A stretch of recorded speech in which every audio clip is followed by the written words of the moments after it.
السلام علیکم دوستو، یہ کہانی ہے ایک 28 سالہ آرمی آفیسر کیرلی کی۔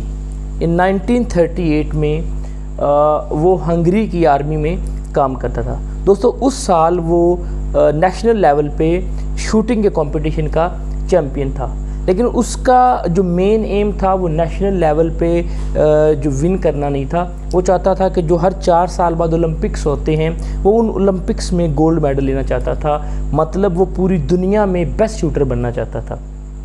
اس کے لیے اس نے دن رات محنت کی، بہت زیادہ اس نے ہارڈ ورک کیا۔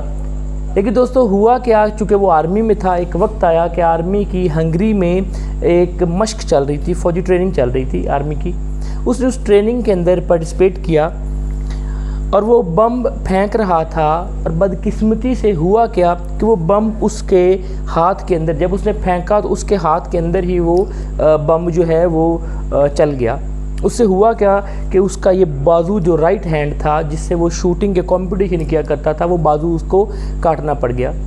تو دوستو 2 مہینے تک وہ بیڈ ریسٹ پہ رہا۔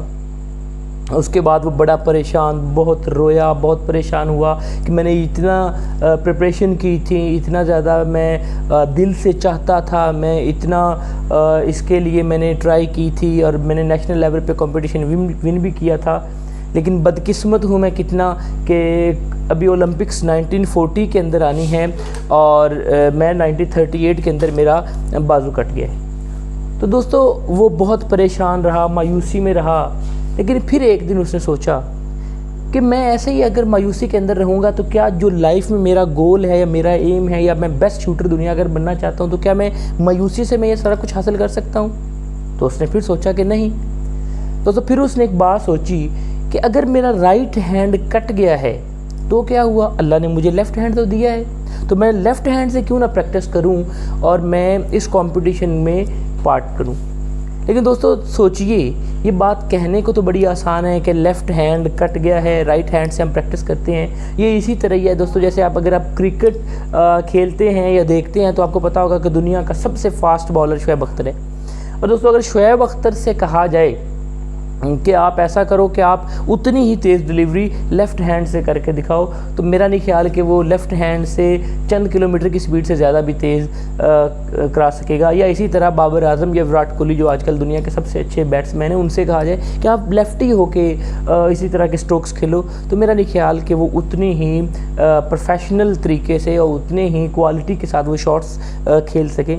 تو یہی چیز ہوتی ہے، یہ کہنے میں آسان ہے، لیکن دوستو اس نے ٹھان لیا کہ میں اب لیفٹ ہینڈ کے ساتھ کمپٹیشن میں حصہ لوں گا، اور اولمپک میں نے ون کرنا ہے، وہ اولمپک جہاں دنیا کے جو بیسٹ شوٹر ہوتے ہیں، اپنے اپنے ملک کے جو چیمپئن ہوتے ہیں وہ وہاں پہ پارٹیسپیٹ کر رہے ہوتے ہیں، اور دنیا کے بیسٹ شوٹر وہاں پہ آئے ہوتے ہیں۔ تو اس نے لیفٹ ہینڈ سے پریکٹس کرنا سٹارٹ کر دی، اور اسی سال 1938 کے اینڈ پہ یا 1939 کے سٹارٹ میں دوستو نیشنل لیول پہ جو ہے وہ مقابلے ہوئے۔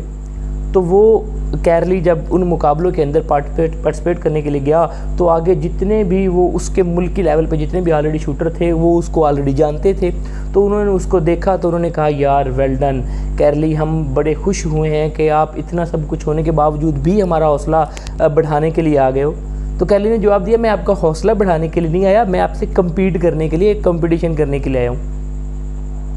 تو اس نے وہ نیشنل لیول پہ کمپٹیشن جب کھیلا تو کیرلی نے نیشنل لیول پہ کمپٹیشن ون کیا۔ دوستو باقی جتنے بھی لوگ تھے وہ رائٹ ہینڈ کے ساتھ اپنا بیسٹ ہینڈ اس کے ساتھ کمپٹیشن کر رہے تھے، لیکن جو کیرلی تھا وہ ایک اپنے اونلی ہینڈ جو لیفٹ ہینڈ ہے اس کے ساتھ وہ کمپیٹ کر رہا تھا۔ خیر اس نے نیشنل لیول پہ جیت لیا۔ اب وہ چاہتا تھا کہ میں نے اولمپکس میں میڈل جیتنا ہے، جو کہ اس کا مین الٹیمیٹم ایم تھا۔ اب اس کے لیے اس نے بہت محنت کی، زیادہ محنت کرنا سٹارٹ کر دی، دن رات وہ اس میں کمپٹیشن میں لگا رہا۔ پھر 1940 کے اندر وہ بالکل ریڈی تھا، اس کی بہت تیاری ہو چکی تھی، لیکن ہوا کہ دوستو آپ کو پتہ ہے ورلڈ وار 2 کی وجہ سے 1940 کے اولمپکس منعقد نہ ہو سکے۔ اب ایک بندہ سوچئے پیپرز کی تیاری کر رہا ہو اور پیپر ایگزام دینے کے بالکل قریب ہو اور کہہ دیا جائے کہ بھئی آپ کے یہ ایگزام پوسٹ پونڈ ہو جائیں، تو دوستو سوچئے اس کو کیسا لگے گا؟ اس کو وہی لگے گا کہ یہ ساری محنت جو میں نے ابھی کی ہے یہ دوبارہ سے مجھے دہرانی پڑے گی۔ خیر اس نے ہمت نہیں ہاری کیونکہ بڑا ضدی آدمی تھا،